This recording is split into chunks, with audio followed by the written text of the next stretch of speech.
Yes. It's funny because you always sign up for, like, love signing up for races and then having a goal to work towards. And then let's say there's a day where I'm tired, I'm exhausted, and I know I can physically go out, but mentally I'm like, no, like I don't want to. I'd rather just watch TV. But then every time I do, I never regret it. And I don't think I've ever heard anyone go out and regret an exercise. You obviously always feel better. You end up eating healthier after. It's just like kind of a snowball effect. Welcome to the Shiftwork Athlete Podcast. We connect with shift workers conquering life challenges and chasing big fitness goals. The goal of this podcast is to inspire and motivate our shiftwork community to stay fit and stay healthy with such a unique lifestyle.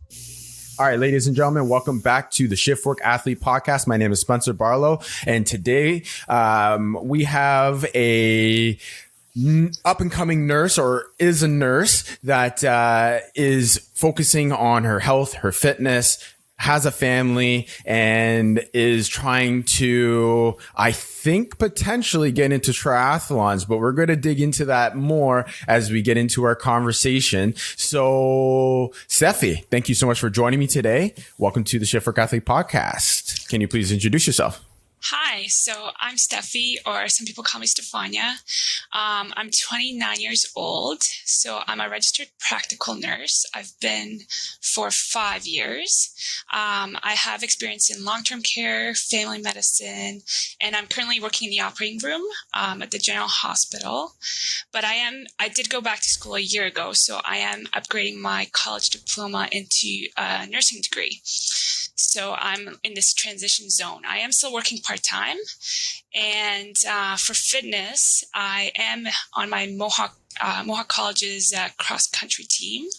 And I am trying to get back into triathlons. I've done a lot of tries in the past before COVID and everything. And then next year, I'm hoping to do half Iron Man.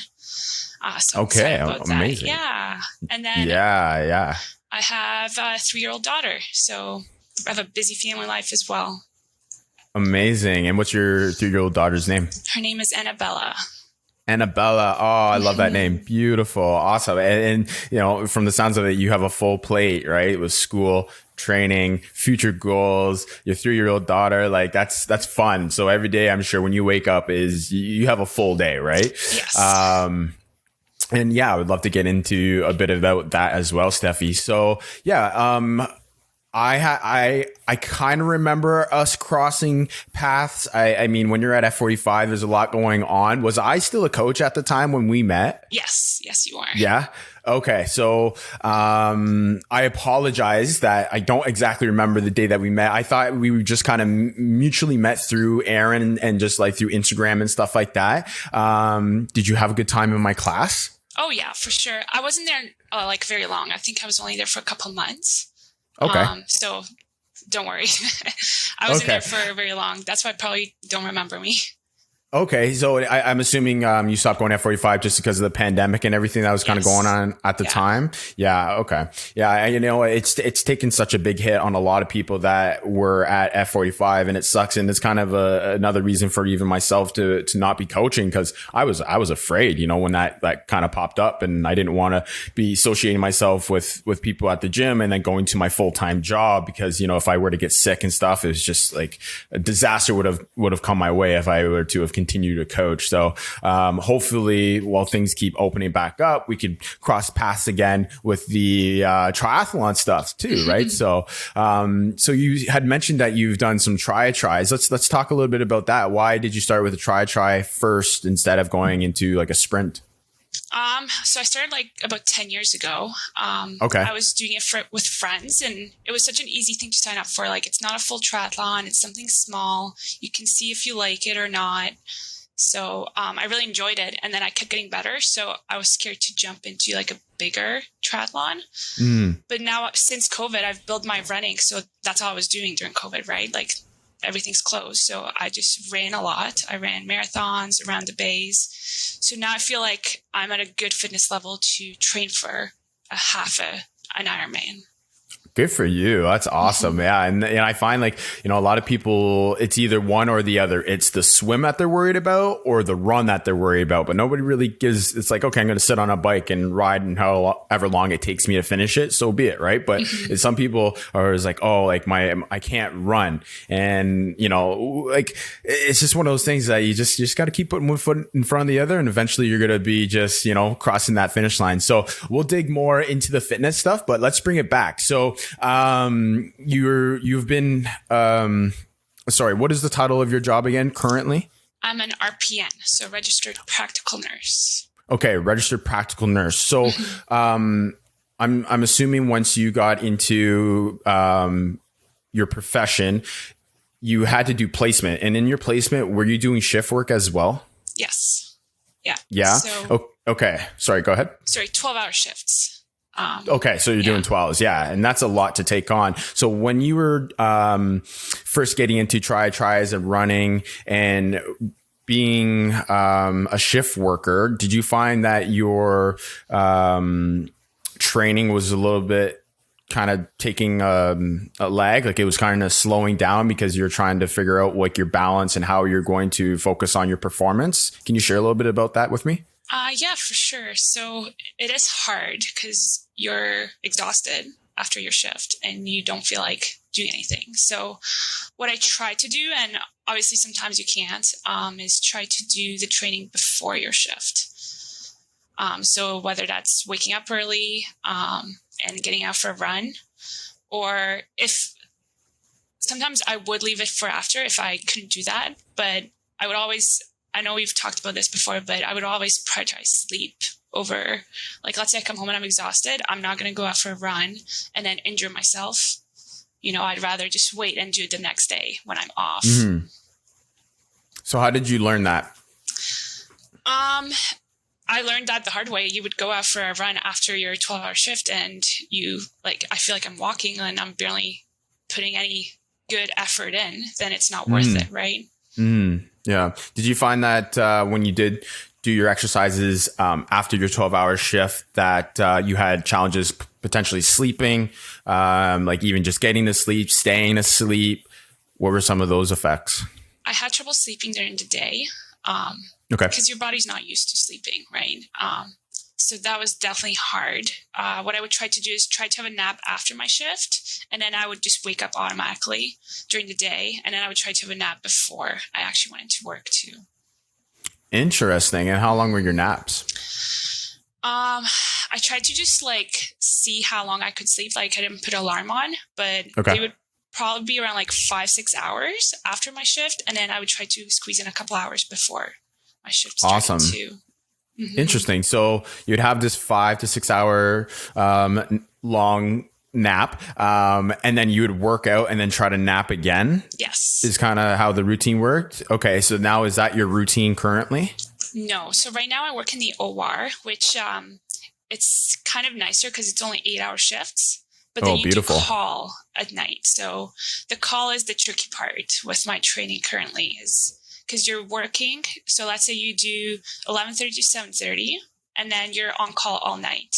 So from 7:30 p.m. till 7 a.m. in the morning.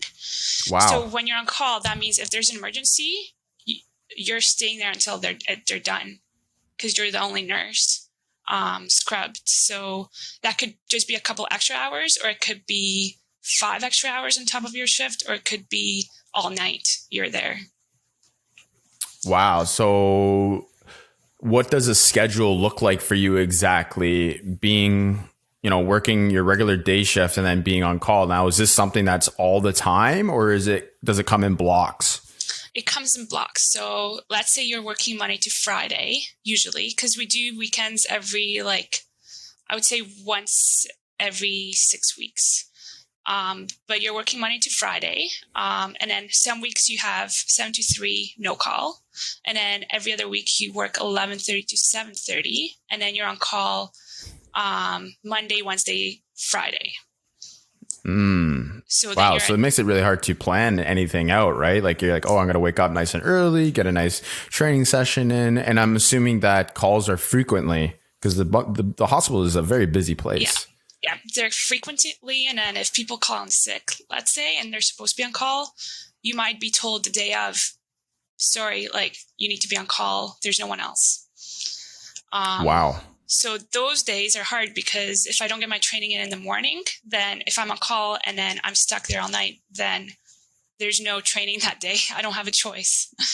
Yeah, no doubt. And I'm assuming with COVID and then the lack of staff on hand that, there's no way for you to kind of like share that responsibility with somebody else, right? So you actually have to, I'm assuming, sacrifice quite a bit of your sleep and then your training, your recovery, family time, etc. Right? So that must really take a toll on you. And I would love to get into the mental aspect of that a little bit later on.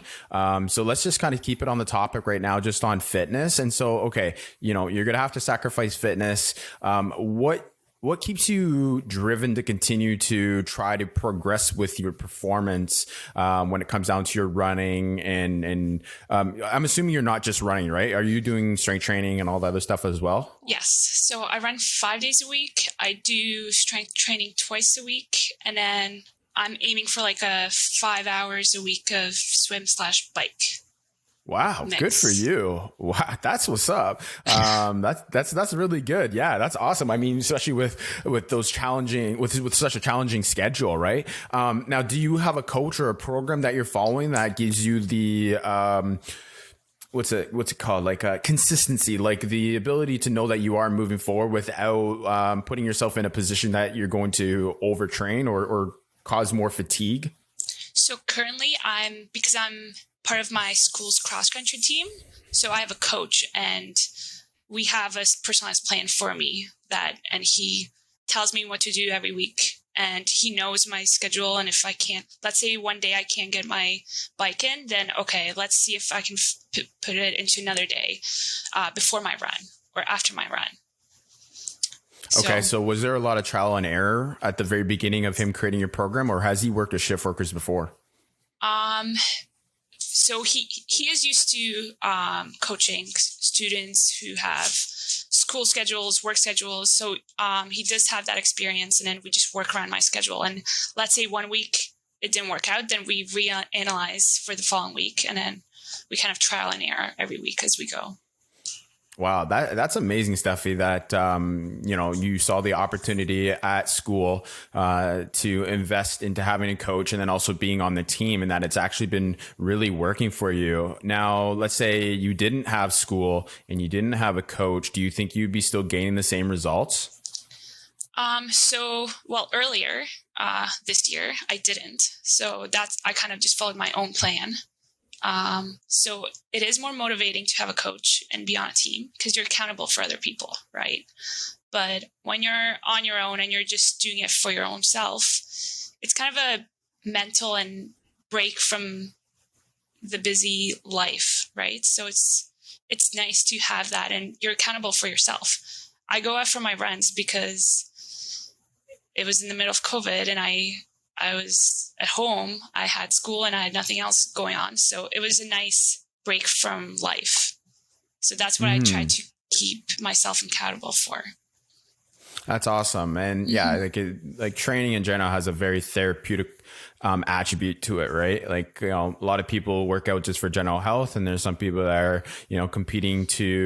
training to compete in something where they could see that long-term progress of their fitness, right? So I'm assuming for you, everything you're doing, you're trying to place in the top, right? They can continue to challenge other people to show to them that, you're somebody that is here to take this training seriously and this race seriously. And I find it's very hard for people to find that balance between, am I just doing this because I want to just complete it, or am I doing this because I want to compete in it?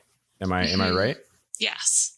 It's funny because you always sign up love signing up for races and then having a goal to work towards. And then let's say there's a day where I'm tired, I'm exhausted, and I know I can physically go out, but mentally I'm like, no, I don't want to. I'd rather just watch TV. But then every time I do, I never regret it. And I don't think I've ever heard anyone go out and regret an exercise. You obviously always feel better. You end up eating healthier after. It's just like kind of a snowball effect. Yeah, that's so true, 100%. I agree with you word for word, and that's the same way that I look at my fitness as well. It's like, okay, if I go out and I get this task done that my coach has given me, I'm going to feel so much better for the rest of the day. It's going to set me up to know that, the big component of my day is checked off. You know what I mean? Like now I could be happy and focus on those other things and have a balanced sense of energy throughout the day, knowing that I've completed that major task. And that's the thing too, is like, okay, like you have a race up and coming, and it just allows you to feel more excited and more in tune, more motivated to go out for that workout. And just because you're going out for that workout doesn't mean you're always going out and you're absolutely smashing it. And, if you've had that day, we've had a little bit of rest sleep, it's just, a sense of reinforcement to tell yourself that, okay, like this is good for me. I just need to get out and just do something. Mm-hmm. Right. And my sleep is always so much better when I do. Oh, I've noticed that. No, that's good. So let's talk a little bit more about your sleep then. So, when you started doing your shift work, and, have you been somebody that has always had a challenge with sleep, or were you someone that could go to sleep and sleep for 10 hours? So I like to fall asleep late at night. Like I'm a night owl. Okay. So I like to be up till at least midnight and then sleep in. Mm-hmm. And then obviously with shift work, you can't do that. Every week your shifts are different. So some days I have to wake up at 6 a.m. Sometimes I can sleep in. So I've had trouble with that for sure, because when I have to wake up at 6 a.m. in the morning the next day, I force myself to go to bed early, but then I don't usually fall asleep right away. Okay. So that's what I've troubled with the most. And like I said before, exercise definitely helps, because if I am physically and mentally exhausted, I'll fall asleep quicker than, let's say, if I've just been sitting on the couch all day, which is hard actually with online school, because that's what you do. You're at a desk, you're at home all day, you're sitting. So if I go out for that run or for that bike, I come home, I do dinner, get in a ball to bed, and then I'm actually able to fall asleep faster. Okay, awesome. And that's the thing too. It gives you that sense of like, okay, there's nothing else you need to worry about. Okay, so you have exercise as a contributor to helping you sleep. Is there anything else that you use to help you get to sleep? I do like to read. It kind of comes and goes. Sometimes I'll read a book and I'll love it, and I'll try to read another one. And then sometimes there's a couple months where I don't read it that much. But reading, just listening to some music sometimes, like classical music. Turning off the TV for sure is helps. If you have the TV on, and then you're not going to be falling asleep anytime soon. No, definitely not. Yeah, I find that reading is like the secret recipe for me to fall asleep. Like if I did not start putting more time into reading books, I think I would definitely have more challenging nights of trying to fall asleep sooner than later. And so I don't have a TV in my room. I make sure that my phone is on airplane mode. I get rid of all electronics and stuff like that. And it's like, okay, if I'm feeling wide awake, yeah, I'll read my book. And I find as soon as I start to read, 4 or 5 pages in, like I'm just dozing off. Right. So, it's nice to hear that's what you use as well. Okay, cool. So, Let's get into nutrition. What does nutrition look like for you since you started your profession and with training? So I'm assuming there must have been some trial and error with certain foods, either at nighttime that you can and cannot eat. Can you share a bit about that? Yeah, so I don't call myself a vegetarian, but I do love the vegetarian types of foods. So protein has always been a big issue for me, just because I need to make sure I get enough of it. Right. So I eat lots of like chicken, beans, eggs to get my protein. I've never had trouble with eating vegetables because I love vegetables. But then for a night shift, or let's say I'm working late, I'm on call, I try to get all my food in during the day. And by that, I mean not miss a meal. Because if I miss a meal and I'm at work till midnight or later and I haven't had my dinner, I am starving. And when I'm done, I'm going to grab like sugary snacks and chips, things like that. So I always try to make sure I get my meals in.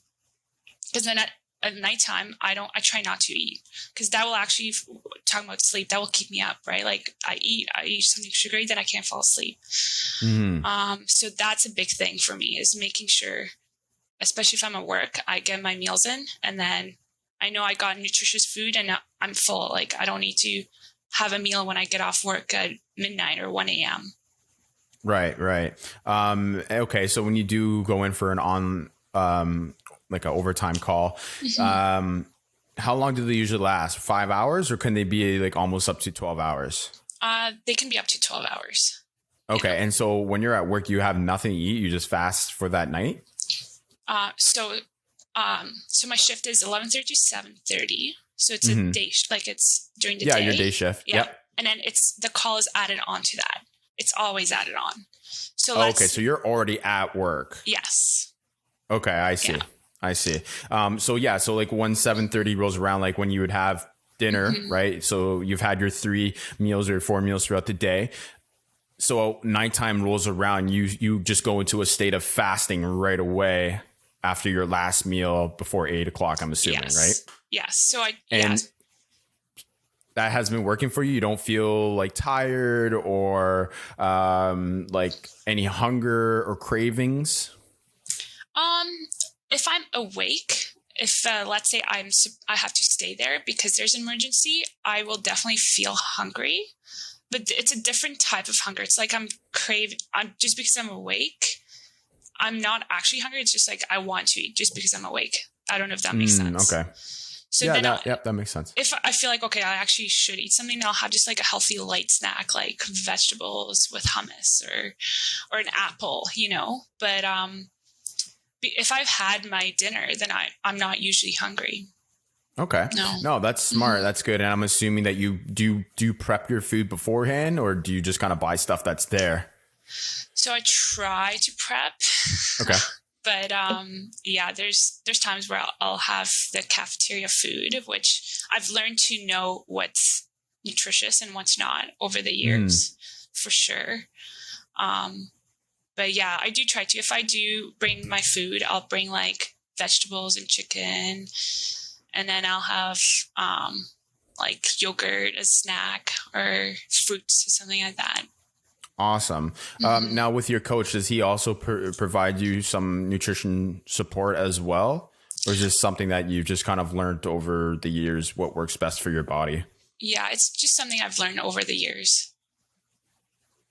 Okay. No, that's good. And, I'm sure it's one of those things that's always going to be trial and error, right? And now along the lines of nutrition, what kind of things do you drink? Do you have like Diet Coke and caffeine? Do you drink mostly water? What does that look like for you? I'm a big water drinker for sure. Okay.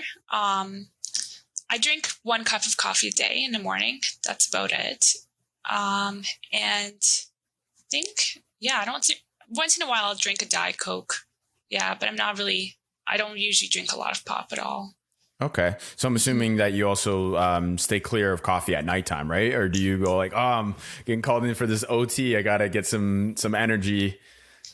I usually do because it will mess with my sleep.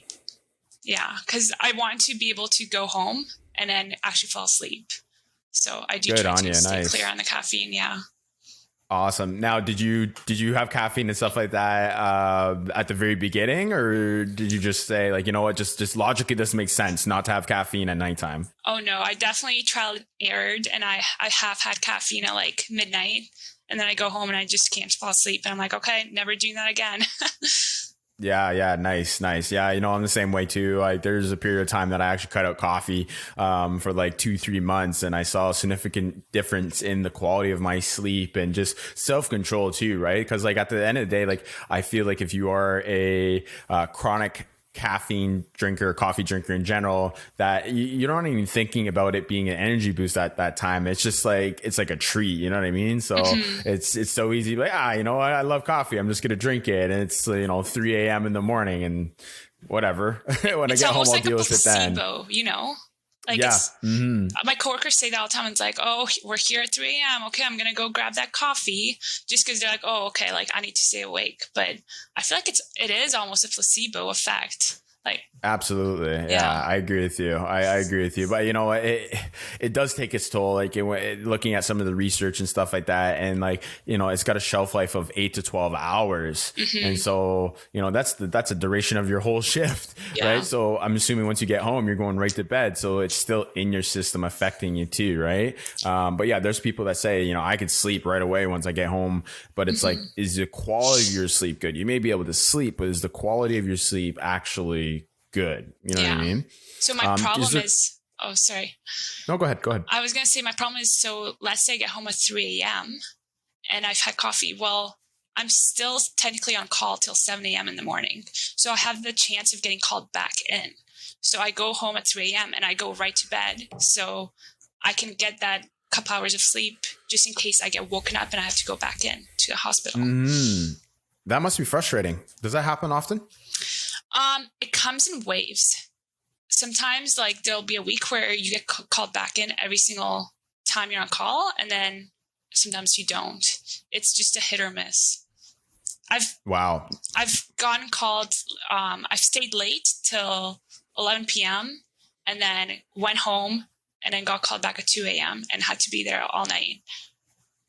I'd be afraid to go home at that point. I would just have like one shoe on, maybe like one arm in my jacket, and like a slow creep towards the door, right? And just kind of keep looking at my shoulder. Are you guys going to call me back in? And I guess you could kind of forecast what the evening is going to look like, right? Because I'm assuming you kind of see everything that's going on in the hospital. You could kind of see like, oh, I may potentially be here longer than I have to be, right? Well, you try to, and we think we do, but then there's a car accident that happens at 3 a.m. in the morning, and then you have to rush to the hospital. So, do you live far? No, I live like 10 minutes away. Oh, wow. That's super convenient. I'm sure that was something that they might have forewarned you, being like, hey, if you could kind of live close, like it would be important just because of the role that you have now taken on. You may be called back and forth. Yeah, that definitely is challenging. So now when it comes down to working that kind of shift, is it hard for like your family as well? Like I'm assuming, with your child and stuff like that, your relationship, like what does that look like for you? Yeah. So the days I'm on call, I just communicate with my partner that he pretty much has to be home with our daughter. So he usually tries not to work late those days, or he knows, let's say because he likes to work out too. So he'll go to the gym and he'll know I might call him and be like, I just got called in, like you have to come home. So he just knows. We've gotten used to it and we just communicate about it every week. Yeah, that's the biggest thing, right? With your relationship is the communication component. And I'm sure he respects what you do. And, for myself and him, like we'll never understand psychologically what you're going through with that, because I'm sure it's frustrating. Your sleep is basically being yo-yoed around, and then trying to stay focused on your training and stuff like that. So it's great that your partner is understanding and he can help you with that. And okay, so let's actually dive a little bit into the mental side of that. What does that look like for you? How do you cope with it? How do you manage stress? And I'm sure exercise is one of those things that help manage it, but like, is there other practices and stuff that you might have in place? And also, are you comfortable sharing about the mental side? Yes, of course. So it's definitely straining, even when you think it's not. Just being in the OR in general. And there's waves. Sometimes you think you're okay, and then a couple weeks go by and you're like, oh, okay, I'm not actually okay. Like I need to reflect and take a step back and go for a run, or maybe just like take a day off and just take it easy. So mental health is huge in my profession. And I think I know most of my coworkers struggle with it at some point in their careers. because you see things like car accidents and stuff that other people don't, right? So yeah, I don't know. I definitely use running and fitness as an outlet for sure. And it's kind of like physical health. You know, if you're not feeling well, why you're not going to go out and run. You're going to take a day off and you're going to take it easy. That's how I see mental health as too, is if you need to take a day off where you're just focusing on yourself, you relax, you enjoy time with your family, then do it. It's worth your mental health.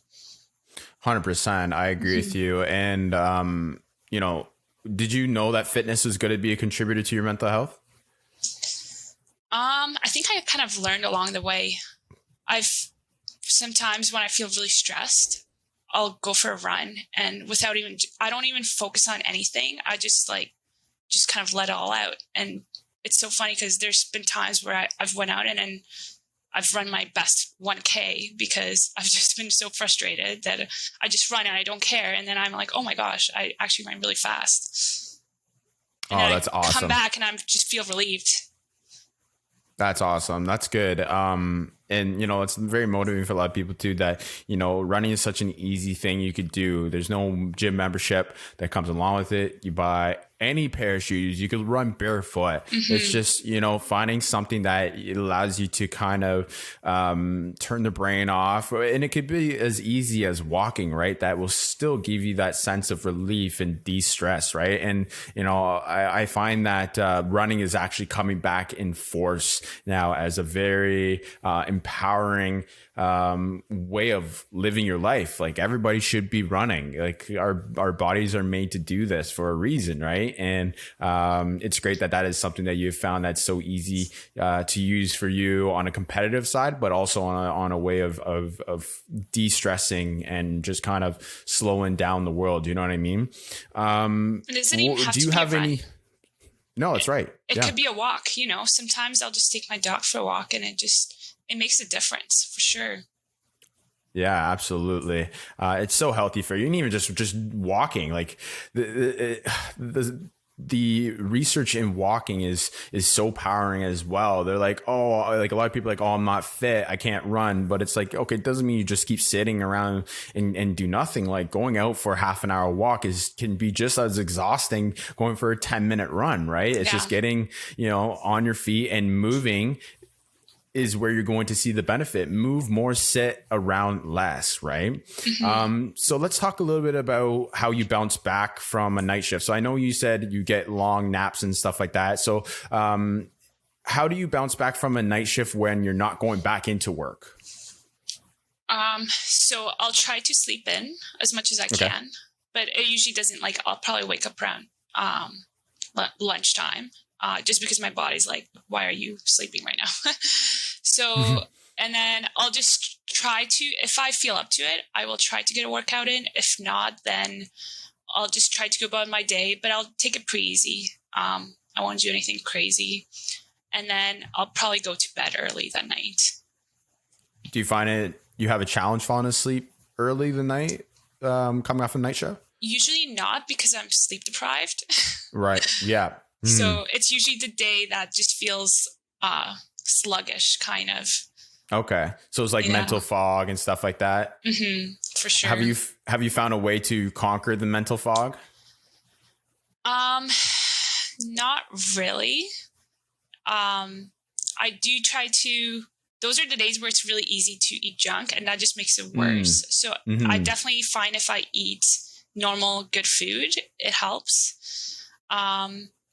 Just having that coffee, just the one, helps a little bit. And I just take it easy. Don't do anything crazy, because if that's when I try to train, then I know I'm probably going to be prone to injury. So I try to not do anything strenuous. And then I definitely fall asleep early that day. And then the next day I feel more refreshed and I'm back on track. Awesome. Yeah, it's crazy how the body works. Hey, I've done some trial and error. So same for you. Like I don't drink coffee anymore on my night shifts. And I've actually found that when I don't drink coffee, that I'm able to conquer that fog, which is really weird. And I think it has something to do with the coffee being in my system. So when it's in my system, I think it's like, okay, like, I'm going to bed at 7 a.m. I haven't had coffee for 12 hours. And then I wake up and my body usually is like, yo, you're supposed to have coffee at 7. What's going on? I think that's when the fog comes in. But when I don't have it, I'm actually able to wake up and I find that like I'm okay. Like it's easier for me to wake up quicker instead of it having to be like, oh, I need to have my coffee. I need to do this and that. So like I try to avoid it probably about 3 or 4 days out of the week. And I don't know, it's one of those weird things. Like, honestly, I wish I could just kind of cut it out completely, but I just love it so much. And yeah, darn coffee, right? All right, let's move on for that. So with your fitness journey, you want to get into doing longer distance triathlons and stuff like that. And you said you've already training, what's your training hours roughly per week? So you said 5 hours of training, give or take, or 5 days, of running. Yes. Yeah. So I do 5 days of running a week, which is between like 1 hour to 1.5 hours. Mm-hmm. And then I'm trying to increase my swim and bike to 5 to 8 hours a week. Okay. Which is aiming really high because I already have that 1.5 hour run in there. Right. And I usually have 1 day off of training. So, okay. Yeah, I'm just trying to slowly build up my bike and swim because I'm running enough just from my cross country training to be able to do the half Ironman next year. So what half Ironman do you have in mind? Is the Muskoka one? Muskoka, yeah. Awesome. I'm trying to I'll probably do sprint before, like early in the season, maybe 1 or 2. Yeah, no, that's good. I think it's a good way to kind of like break the ice. So we call those our B and C races leading up to our A race, right? Which would be the half Ironman. And that's basically what I did as well. Well, no, sorry. I would have loved to have been able to do a sprint or something shorter before my half Ironman, but there was nothing open, of course, just because of COVID and stuff like that. So yeah, I think that will be a good way for you to kind of prep yourself and make sure that, you're progressing up to peak performance for the day of the half Ironman, and gives you tons of time too, right? So I think it's going to be in July again. This year, they had to bump it up to August just because of the COVID restrictions, and I'm happy it actually kind of worked out. But moving forward to next year, like, yeah, you have more than enough time. And like you said, you've been training now for 10 years. So I'm sure you have more than enough foundation built that you'll be in a good position. And it looks like you've already established a healthy routine with your shifts. So you also had mentioned you are in school. How is that affecting your training? So it's actually making it easier. Okay. Because we have online courses because of COVID. So I was working full-time in August because I didn't have school. And now I'm back to part-time. So I'm doing part-time work and I'm doing full-time school. But out of the full-time school, I only have one class that I actually have to go in for. All the other ones are online. So I can try to squeeze in a training session in between my classes. Oh, beautiful. Yeah. So it's awesome. Actually helped. Yeah, that is super beneficial. I'm assuming you're able to use all the facilities that are offered at McMaster as well, right? I am being able to now. It was closed because of COVID last year, but yeah, they opened it up now. So I'm able to get into the gym, and I usually do my bikes there. I'll do my biking. Yeah. So going through school, your training, and now your family. So can we go back a little bit now? When you were having Annabella, right? How was your training and your shift work looking like back then, going through pregnancy? Is that something you'd be open to share a bit about as well? Were you training as well when you were having Annabella? I was doing like just mostly running, and it was actually really interesting. Because I've came from a background of always being fit, always training for triathlons, and then going through pregnancy and gaining weight and slowing down was actually really hard, because I was like, I can still do this. Like, I was able to do it before, or even after pregnancy. I was like, what's going on? Why can't I run as fast as I did before? So it was a lot of, okay, taking a step back, slowly building my endurance up again. I think I only did the 5K around the bay while I was pregnant. I was 7 months pregnant. Wow. Good for you. They say if you're fit before pregnancy, then you can keep your fitness during pregnancy, but don't start anything new. So let's say you've never run before and then you're pregnant, don't start running. If you're used to walking before you got pregnant, then you can keep walking throughout pregnancy. So just keep the same fitness level you had before. But it was definitely hard. It's a long journey, and definitely recommend anyone who's thinking of being pregnant or pregnant, just like be patient. Your body does remember everything, but you need to take time to build your endurance up after, for sure. Okay, so you basically just kind of slowed everything down, just listen to your body, and, you know, like you said, just being very patient. Yeah, I know it's hard when, you know, you have certain paces or a heart rate that you're so comfortable to run at, and it's not the same. So I can imagine that it was probably frustrating for you when you were going through some of those sessions, being like, oh, like what the heck is going on, right? And I'm sure, like I said, you know, being, you know, sleep deprived and trying to focus on your nutrition and stuff like that was probably fairly challenging for you.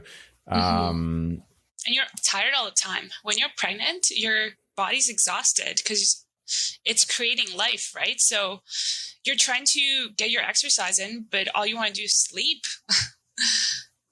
And you're doing shift work as well, I'm assuming, right? Or yes. Did they? Yeah. So back then while I was pregnant, I was in long-term care. So I was doing night shifts, day shifts, afternoon shifts, rotating back and forth. Oh, wow. Yeah. And trying to train, like that. Okay, so like those are the 12-hour shifts, I'm assuming? So back then, those were only 8. Okay. Yeah. And you work 3 different shifts. So yes. Like a morning, an evening, and then nights. Okay. Wow. Yeah, that is very hard on the body too. And you'd think like within, you know, your type of field of work that they would be able to work with you like, oh, okay, she's going, you know, through her pregnancy. Maybe she should be put on just, you know, morning and evening kind of shifts and stuff like that. Like, is there any sort of systems in place to help people that are going through pregnancy? Even back then, we were so short staffed. Like they couldn't, even if they wanted to, they couldn't try to move the schedule around. Wow. Yeah, that is I can't even imagine how you felt at the time. Okay, so one question for you. So with fitness, if you didn't have fitness, do you think you would be where you are in life right now? Say you never did triathlons, you weren't working out. Like, what do you think your life would have looked like for you now if you didn't have fitness, a part of, you know, shift work and being a family or having a family?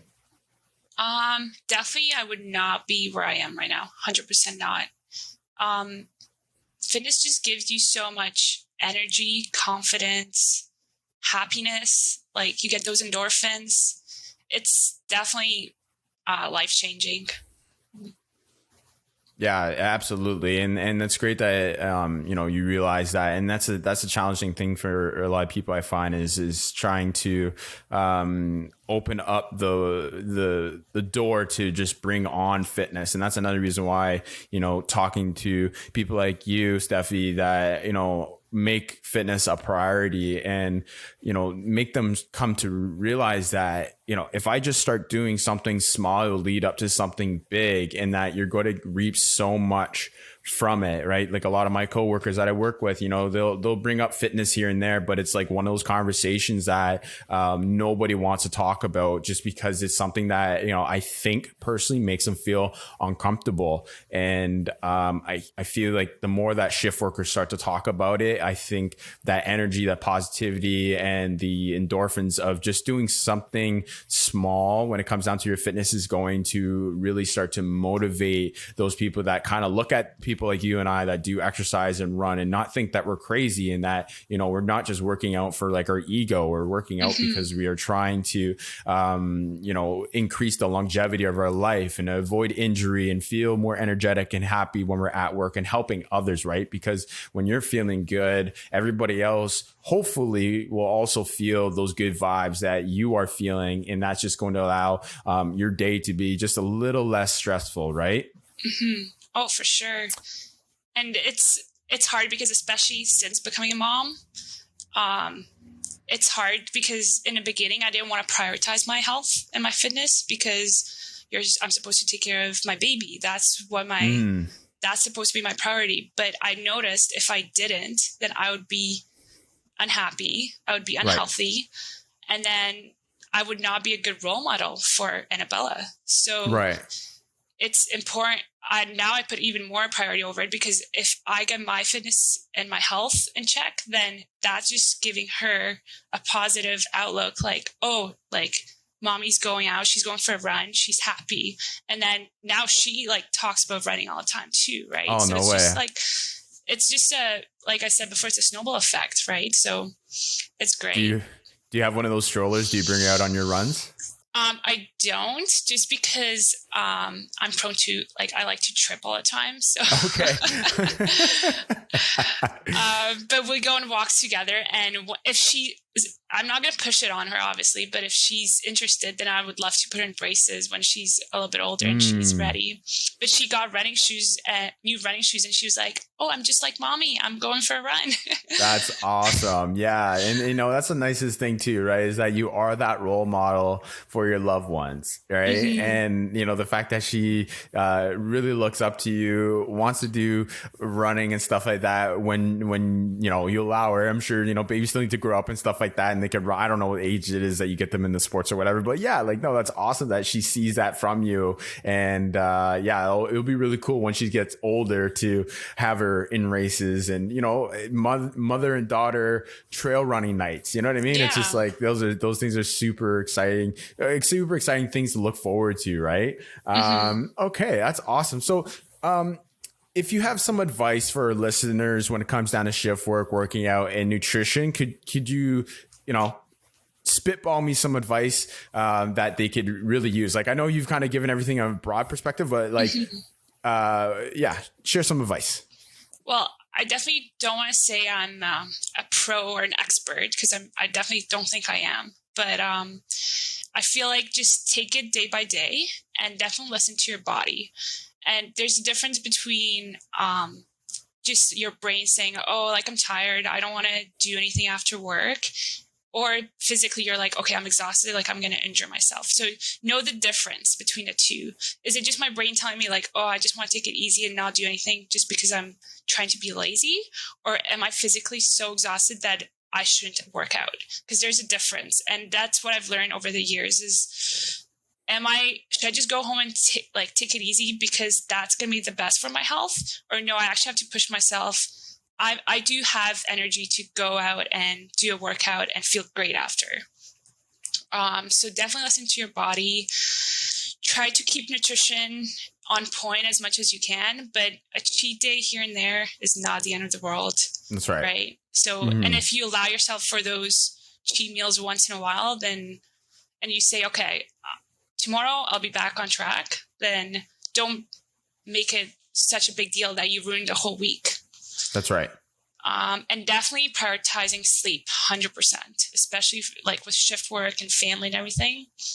If I need to miss a workout because I need to get my hours of sleep in, I will definitely do that.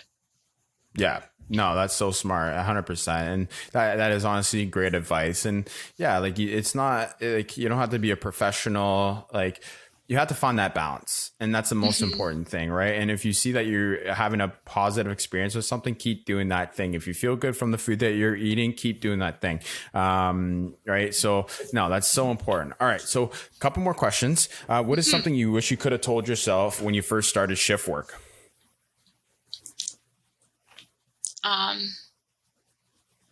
Nights are terrible. Just prioritizing sleep, I guess, for sure. Because before I just used to think, oh, it's okay. Like, I just won't sleep. I'll be fine.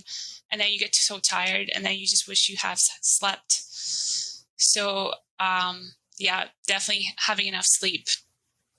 Okay. Yeah. Yeah. And I think that's going to be, a staple in all these podcasts is sleep. Don't sacrifice your sleep. What is the weirdest thing you've seen on a night shift? I should have known. I've heard your other podcasts before too. I'm like, I should have come prepared. The weirdest thing I've seen on a night shift. I guess I came into work. I got called back in, and we had to do an emergency surgery, and we came in and we were ready to go, and we were all hyped up because it was the middle of the night. Like, we knew it was an emergency, and then we were told the patient just decided not to do the surgery. And then we were like, oh. Okay. I guess because they have the right to refuse, right? So we're like, okay, I guess we'll all just go home now.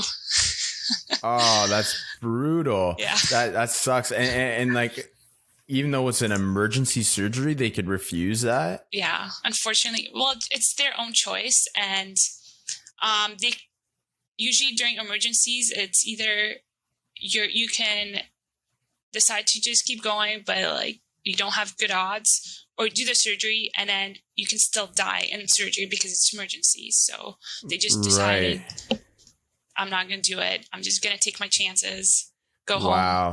Yeah. And, I'm sure a lot of people think that way, right? Because it goes either way. It could be really successful, or it could not, go the way in their favor, right? So that is really scary. Okay. And our final question, what is the funniest thing that you have done being sleep deprived? Okay, I actually know this one. I came prepared.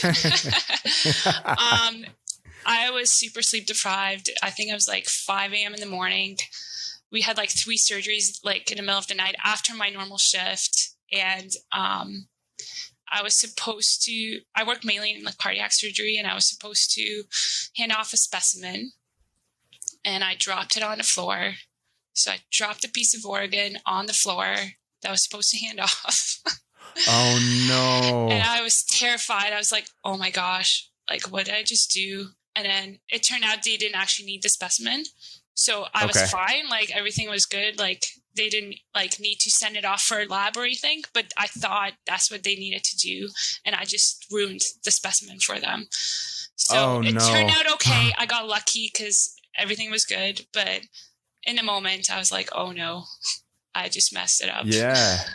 Yeah. Oh, and like, that's the thing. There's so much pressure on you guys just to be so mentally in tune, but the rest of your body also needs to follow with that. Right. And like, I'm sure, being sleep deprived, you got shaky hands, you're running on like very little energy. Like what you guys do, thank you so much for your hard work, honestly, because it's not for everybody. And it really takes some discipline and driven determination to really stay focused and dialed in. It's no joke. And yeah, like, good on you. Thank you so much. Like, yeah, like it's amazing. It all worked out fine because they didn't actually need it. But I thought I just messed up the whole test results and everything.